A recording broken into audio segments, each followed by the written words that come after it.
You need to be doing these 3 things if you want to be an elite striker in MMA.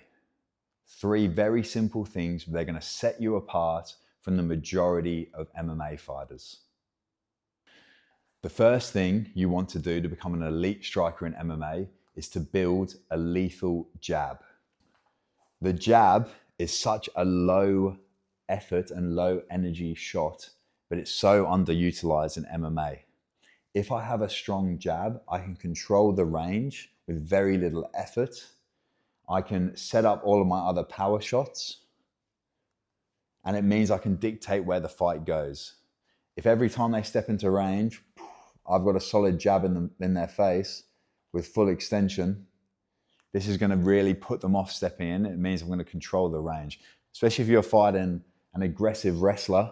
If every time they step in, I've got a jab that's landing solid in their face, this is very low effort for me, and it can do some serious damage. Taller guy, right? It's the first problem you have to solve. How to actually... The next thing you want to be doing to be an elite striker and to separate yourself is to develop world-class leg kicks. So the leg kick is another very low energy move, and it's fairly low risk in that it's not that easy to get caught, and it does so much damage. If I can attack the legs, attack the calf, I'm going to limit their movement, I'm going to limit their speed, and if I'm fighting a wrestler, I'm going to impact their ability to wrestle. I'm going to impact their takedown threat and their explosiveness on the shot.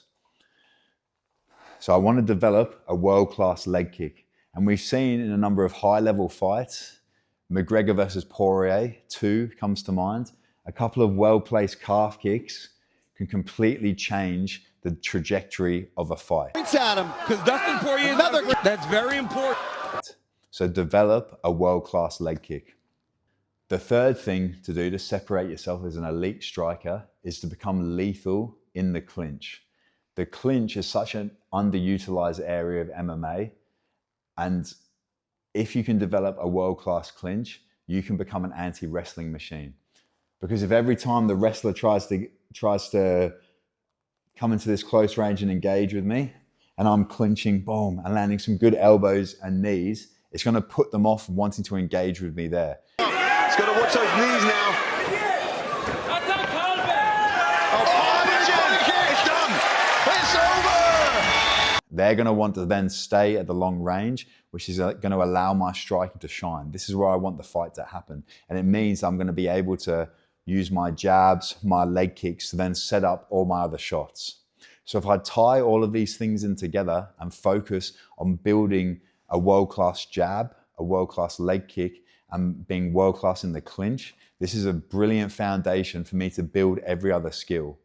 I don't want to have all the power shots and focus on them first, because if I only have power shots and flashy techniques, I'm just going to get taken down, and I'm not going to be able to limit anything. I'm not going to be able to be on my feet to be able to shine. If I can build these building blocks first, it opens doors to all of the other techniques, and then I can really start to experiment. But we need to have our jabs, our leg kicks, and our ability in the clinch down to a T first before we can do this.